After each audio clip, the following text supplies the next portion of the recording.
Hi all welcome back. ഇന്നത്തെ home വ്ലോഗിലേക്ക് എല്ലാവർക്കും സ്വാഗതം കേട്ടോ. അപ്പോൾ ഞാൻ ഇപ്പോൾ ഈ കാണിക്കുന്നത് ഒരു ഓയിൽ പോററാണ്. നമുക്ക് ആമസോണിൽ അവൈലബിൾ ആണ്. ഓയിൽ പോററിന് സെർച്ച് ചെയ്താൽ കിട്ടും. അപ്പം ഞങ്ങൾ മില്ലിൽ നിന്നാണ് ഫ്രഷായിട്ട് വെളിച്ചെണ്ണ വാങ്ങിച്ച് വെക്കാറ്. ഇതുപോലെ കുറച്ച് കൂടുതലായിട്ട് വാങ്ങിച്ച് വെക്കും. എന്നിട്ട് നമുക്ക് ആവശ്യത്തിന് നമ്മളിതുപോലെ കുപ്പികളിലാക്കിയിട്ട് കുക്കിംഗ് പർപ്പസിന് നമ്മൾ പുറത്തെടുത്ത് വയ്ക്കും. ബാക്കി എടുത്ത് ഉള്ളിൽ കയറ്റി വയ്ക്കേ.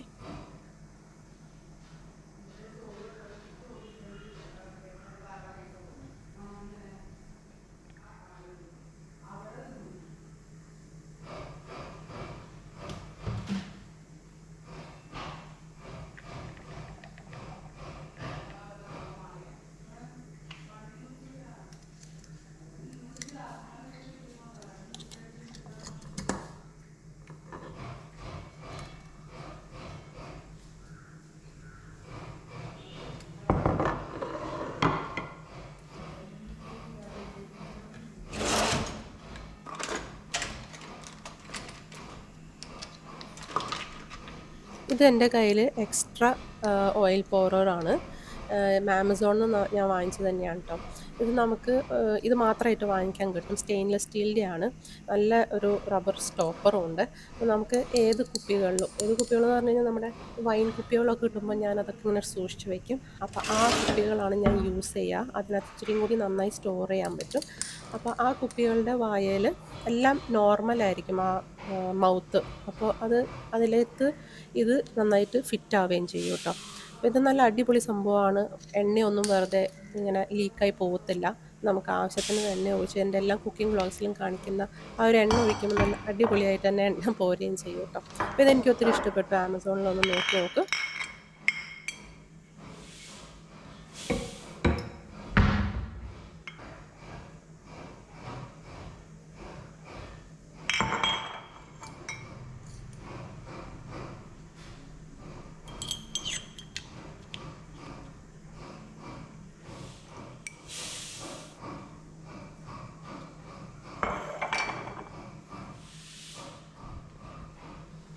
നേരത്തെ കാണിച്ച ആ വൈൻ കുപ്പികളിലാണ് ഞാൻ ഓയിൽ ഇട്ട് വെക്കാറ്. ഇത് സൺഫ്ലവർ ഓയിൽ വാങ്ങിച്ചപ്പോൾ കിട്ടിയ കുപ്പിയാണ്. അത് ഇച്ചിരിയും കൂടി നല്ല ക്വാണ്ടിറ്റി ഉണ്ട്. അപ്പോൾ അതുകൊണ്ട് ആ കുപ്പിയിനകത്താണ് ഞാൻ എണ്ണ ഒഴിച്ച് വെക്കാറ്.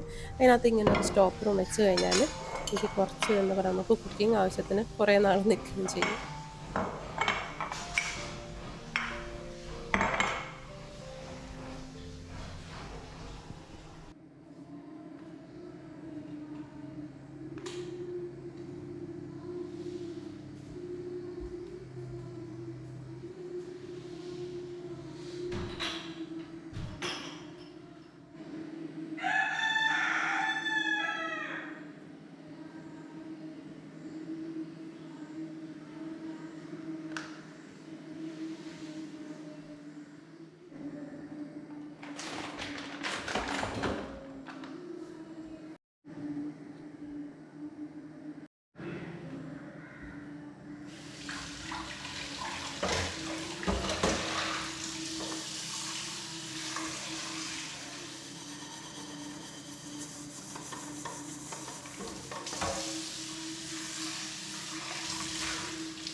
ഇന്നത്തെ ബ്രേക്ക്ഫാസ്റ്റ് വളരെ ഈസി ആയിട്ടുള്ളതും അതേസമയം കുട്ടികൾക്കൊക്കെ ഇഷ്ടപ്പെടുന്ന ഒരു റെസിപ്പിയാണ്. പിന്നെ ഇത് നമുക്ക് കുട്ടികൾക്ക് സ്കൂളിലേക്കും കൊടുത്തേക്കാം കേട്ടോ. അപ്പോൾ ഇപ്രാവശ്യം ബ്രേക്ക്ഫാസ്റ്റിന് ഞാൻ ഉണ്ടാക്കുന്നത് നമ്മൾ നെയ്ച്ചോറും അല്ല ജീര റൈസും അല്ല, ഇത് രണ്ടും മിക്സ് ചെയ്തിട്ടുള്ളത്. അതായത് ജീര റൈസ് എന്ന് പറയുമ്പോൾ ജീര നെയ്യിൽ പൊട്ടിച്ചിട്ട് നമ്മൾ കൈമ അരി അല്ലെങ്കിൽ ജീരകശാലയുടെ അരി നമ്മൾ അതിനകത്ത് വേവിക്കുന്നു. നെയ്ച്ചോറെന്ന് പറയുമ്പോൾ ഇച്ചിരി ഗരം മസാലയുടെ ഇത്തിരി സാധനങ്ങളൊക്കെ ഇട്ടിട്ട് നമ്മൾ സവോള പച്ചമുളക് നന്നായിട്ട് വഴറ്റിയിട്ട് നെയ്യിൽ വഴറ്റിയിട്ട് നമ്മൾ ഈ അരി വേവിക്കുന്നു. ഇത് ഞാൻ രണ്ടും ആണ് ചെയ്യുന്നത് കേട്ടോ. അപ്പോൾ അതും പിന്നെ ബട്ടർ പനീർ മസാലയില്ലേ, അതുമാണ് ഉണ്ടാക്കണേ. പക്ഷേ അതിൻ്റെ റെസിപ്പി എന്ന് പറയുമ്പോൾ നമുക്ക് ഫ്രഷ് ക്രീം വേണം, ബട്ടർ വേണം. അപ്പോൾ അതൊന്നും ഇല്ലാതെ നമ്മുടെ കയ്യിലുള്ള സാധനങ്ങളൊക്കെ വെച്ച് തന്നെ നമുക്കൊരു ബട്ടർ പനീർ മസാല ഉണ്ടാക്കാം. അതിൽ ഒരു ഇൻഗ്രീഡിയൻറ്റ് മാത്രം നമുക്ക് കയ്യിൽ ഇങ്ങനെ സൂക്ഷിച്ച് ഫ്രിഡ്ജിനകത്ത് വെച്ചാൽ മതി. അപ്പോൾ ഒരു നോർത്ത് ഇന്ത്യൻ ടേസ്റ്റ് വരും.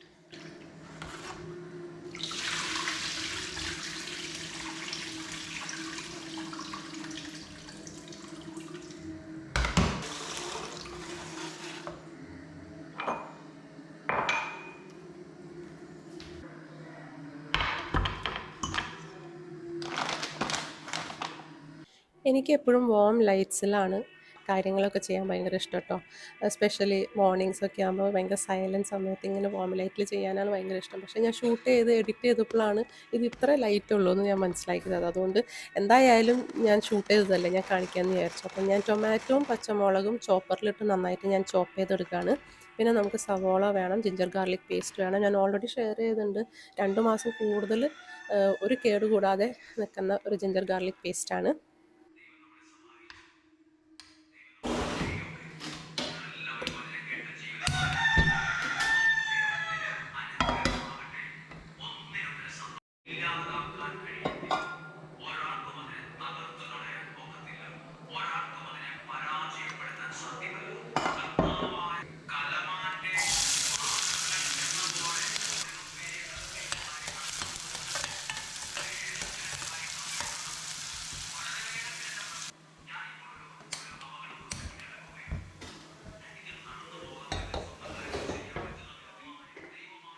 അപ്പോൾ പനീർ ബട്ടർ മസാലയ്ക്ക് ഞാൻ സവോള ഓൾറെഡി വെളിച്ചെണ്ണയിലാണ് കേട്ടോ ഞാൻ വഴറ്റുന്നത്. അതവിടെ ആവുന്ന നേരം കൊണ്ട് നമ്മുടെ നെയ്ച്ചോറിന് വേണ്ടിയിട്ടുള്ളത് നെയ്യ് ഞാൻ ഒരു ചെറിയ പ്രഷർ കുക്കറിൽ ഞാൻ ഇട്ടേക്കുവാണ്. പിന്നെ ഇച്ചിരി വെളിച്ചെണ്ണയും കൂടി ചേർക്കുന്നുണ്ട് കേട്ടോ. എന്നിട്ട് നമുക്കിതിനകത്ത് ചൂടാവുമ്പോൾ ഇച്ചിരി ജീരകവും കുറച്ച് സവോളയും പച്ചമുളകും വഴറ്റിയെടുക്കുകയാണ്. അതിന് ശേഷം നമ്മൾ കഴുകി വാരി അരി നമ്മൾ അതിനകത്ത് ഇടും. 1 ഗ്ലാസ് അരിക്ക് 1.5 ഗ്ലാസ് വെള്ളം, കുറച്ച് ഉപ്പും ഒക്കെ നന്നായിട്ട് ആഡ് ചെയ്ത് ഇളക്കി ഞാൻ കുക്ക് ചെയ്യാൻ നിൽക്കുകയാണ്.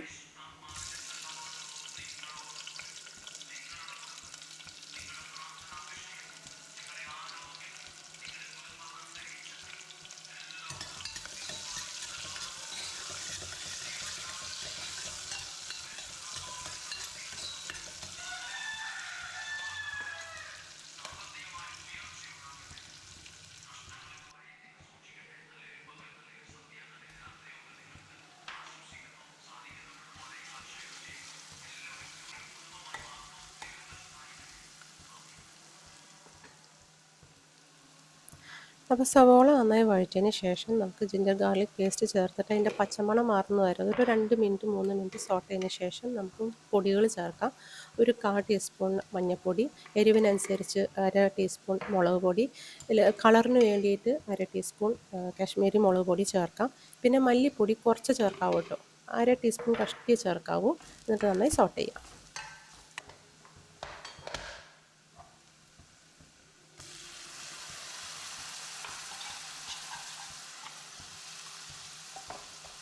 അതിനുശേഷം നമ്മുടെ തക്കാളിയും പച്ചമുളകും ചോപ്പ് ചെയ്ത് വെച്ചത് നമ്മളിതിനകത്ത് ചേർക്കുക. എന്നിട്ട് നന്നായിട്ട് സോട്ട് ചെയ്യുക. ഈ തക്കാളി നല്ല സോഫ്റ്റ് ആവണം, കുക്കാവുകയും ചെയ്യണം. എൻ്റെ ഗ്യാസ് ചിമ്മിനിയുടെ ലൈറ്റ് എന്തോ ആ സമയത്തേക്ക് ഡിമ്മായി പോകുന്നുണ്ടായിരുന്നു, എന്താണെന്ന് എനിക്കറിയില്ല. എന്തായാലും ഞാൻ ഇച്ചിരി വെള്ളം ചേർത്ത് കൊടുത്തു കേട്ടോ, അടി പിടിക്കാതിരിക്കാൻ ഇച്ചിരി വെള്ളം ചേർത്താൽ മതി. പിന്നെ സൈഡിൽ നമ്മൾ ബിരിയാണിയല്ല സോറി, നെയ്ച്ചോറിനുള്ള ഒരു അരി ഇട്ട് കൊടുക്കാം കേട്ടോ. നേരത്തെ പറഞ്ഞല്ലോ, 1 ഗ്ലാസ് അരിക്ക് 1.5 ഗ്ലാസ് വെള്ളം ചേർത്ത് നന്നായി ഉപ്പ് കുറച്ച് കൂടുതൽ ഉപ്പ് നിൽക്കണം കേട്ടോ രുചിക്കുമ്പോൾ, ആ വെള്ളം രുചിക്കുമ്പോൾ. എന്നിട്ട് ഞാൻ വെറുതെ വിസിലില്ലാണ്ട് ഞാൻ അടച്ച് വയ്ക്കുകയാണ്. എന്നിട്ട് നല്ല ഫുൾ ഫ്ലെയിമിൽ വെച്ചിട്ട് ഇതിൽ കൂടെ പ്രഷർ ഇങ്ങനെ വരുന്നത് കാണുമ്പോൾ, കാറ്റ് വീശുന്നത് കാണുമ്പോൾ നമ്മൾ വിസിലിട്ട് ഇത് കുറച്ച് നേരം മാത്രം ഒരു ലോ ഫ്ലെയിമിൽ വെച്ചിട്ട് കുറച്ച് നേരം കഴിയുമ്പോൾ അത് ഓഫാക്കുക. അപ്പോഴേക്കും അത് കുക്കായി കിട്ടും കേട്ടോ.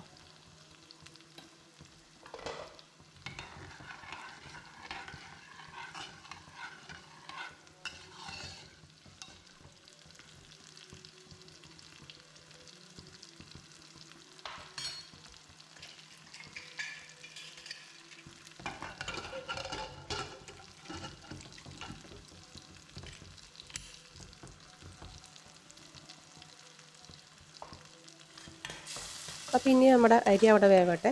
അപ്പോഴേക്കും നമ്മുടെ ടൊമാറ്റോസ് എല്ലാം നന്നായി കുക്കായി കഴിഞ്ഞിട്ട് പിന്നെ അതിനകത്തേക്ക് നമ്മൾ ഒരു 1/2 ടീസ്പൂൺ ഗരം മസാല, അതുപോലെ ചാട്ട് മസാല, നമുക്ക് ചെറിയ പുളിപ്പും കിട്ടും. അതുപോലെ ജീരകപ്പൊടിയൊക്കെ അതിനകത്തുണ്ട്, ഉപ്പുണ്ട്. പിന്നെ ഉപ്പ് നമ്മൾ ശ്രദ്ധിച്ചുകൊണ്ട് ഇടാൻ, അപ്പോൾ ഒരു 1/2 ടീസ്പൂൺ തന്നെ ഇട്ടോ.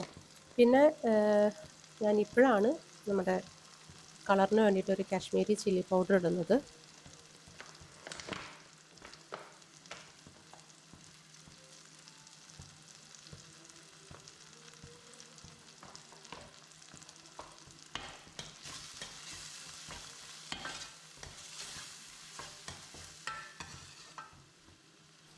അപ്പോൾ ഒരു കുറച്ച് ഗ്രേവിക്ക് ആവശ്യമായ ചൂടുവെള്ളം ഞാൻ ഒഴിച്ചു കൊടുക്കാം കേട്ടോ. അത് കഴിഞ്ഞിട്ട് നന്നായി ഒന്ന് ബോയിൽ ആവണം.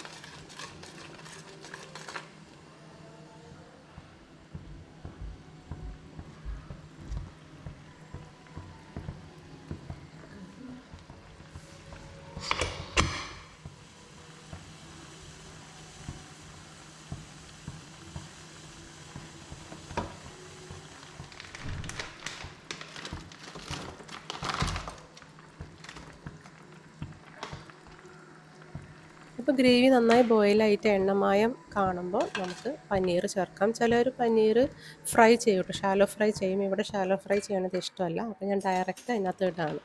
ഇനി ഞാൻ ഇതിന് മുന്നത്തെ ഒരു വീഡിയോയിൽ മറ്റേ സൂപ്പ്, ഹെൽത്തി ചിക്കൻ സൂപ്പിന് നമുക്ക് ഗ്രേവി ഇച്ചിരി അല്ലെങ്കിൽ സൂപ്പ് ഇച്ചിരി കട്ടി വെപ്പിക്കാനായിട്ട് നമുക്ക് കോൺഫ്ലോർ അല്ലെങ്കിൽ മൈദ യൂസ് ചെയ്യണ പകരം ഹെൽത്തി ആയിട്ട് നമുക്ക് രാഗിപ്പൊടി യൂസ് ചെയ്യാം. ആ ഒരു ടിപ്പ് തന്നെയാണ് ഇതിനകത്തും ഞാൻ ഷെയർ ചെയ്യുന്നത്. അപ്പോൾ കുറച്ച് ഞാൻ അതുപോലെ വെള്ളത്തിൽ കലക്കി ഞാൻ അതിനകത്ത് ഒഴിച്ച് കൊടുക്കും. അപ്പോൾ ഗ്രേവി ഇച്ചിരി കൂടി കട്ടി കിട്ടും.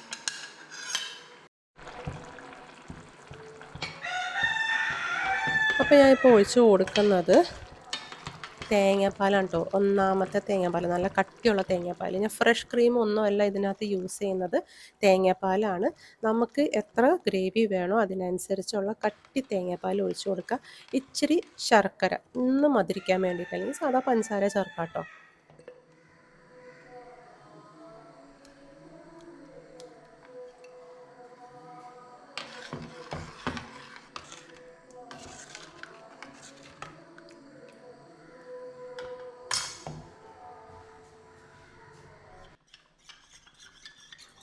അപ്പം നമ്മുടെ പനീർ ബട്ടർ മസാലയിൽ കുറുകി വരാൻ വേണ്ടിയിട്ട് നമ്മൾ കാഷ്യൂ പേസ്റ്റാണ് യൂസ് ചെയ്യുക. ഞാൻ അതിന് പകരം നമ്മൾ രാഗിയുടെ പൊടിയാണ് കലക്കിയിട്ടത്. അത് കഴിഞ്ഞിട്ട് ഈ ഒരു ഇൻഗ്രീഡിയൻറ്റ് നമുക്ക് വേണം. ഒന്നുകിൽ മല്ലിയില ഉണ്ടെങ്കിൽ അത് മതി കേട്ടോ, അല്ലെങ്കിൽ ഈ ഒരു കസൂരി മേത്തി ഇല നമുക്ക് വാങ്ങിക്കാൻ കിട്ടും. അത് നമുക്ക് എന്താ പറയുക, അത് ഡ്രൈഡ് കസൂരി മേത്തിയാണ്. അത് നമുക്ക് ഫ്രിഡ്ജിനകത്ത് സ്റ്റോർ ചെയ്ത് വെക്കാം. ഇതുപോലെ നോർത്ത് ഇന്ത്യൻ കറി ഉണ്ടാക്കും. നമ്മുടെ സാധനങ്ങൾ ഉപയോഗിച്ച് കറി ഉണ്ടാക്കിയിട്ട് അവസാനം കസൂരി മേത്തി ഇട്ട് കൊടുത്താൽ മതി. നല്ല അടിപൊളിയായിട്ടുള്ള ഒരു പനീർ ബട്ടർ മസാല ടേസ്റ്റിലുള്ള നമുക്കൊരു കറി കിട്ടും.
അപ്പോൾ ഈ ഒരു കറി ഉണ്ടാക്കി കഴിഞ്ഞാൽ തീരണത് അറിയില്ല കേട്ടോ, അത്രയും ടേസ്റ്റിയാണ്. നമുക്ക് കാഷ്യൂ വേണ്ട, ബട്ടർ വേണ്ട, ഫ്രഷ് ക്രീം വേണ്ട, ഇത്രയും നമ്മുടെ കയ്യിലുള്ള സാധനങ്ങൾ ഉപയോഗിച്ച് നമുക്ക് ഉണ്ടാക്കാവുന്നതാണ്. അപ്പം നിങ്ങളൊന്ന് ട്രൈ ചെയ്ത് നോക്കുക. പിന്നെ ഞാൻ നെക്സ്റ്റ് വീഡിയോ ഇനി എന്താ പറയുക, കുറച്ച് വെളിച്ചമുള്ളൊരു വീഡിയോ ഷൂട്ട് ചെയ്ത് നിങ്ങൾക്ക് കാണിക്കുന്നതായിരിക്കും. അതുവരേക്കും താങ്ക് യു. സബ്സ്ക്രൈബ് ചെയ്യുക. അടുത്ത വീഡിയോയിൽ കാണാം.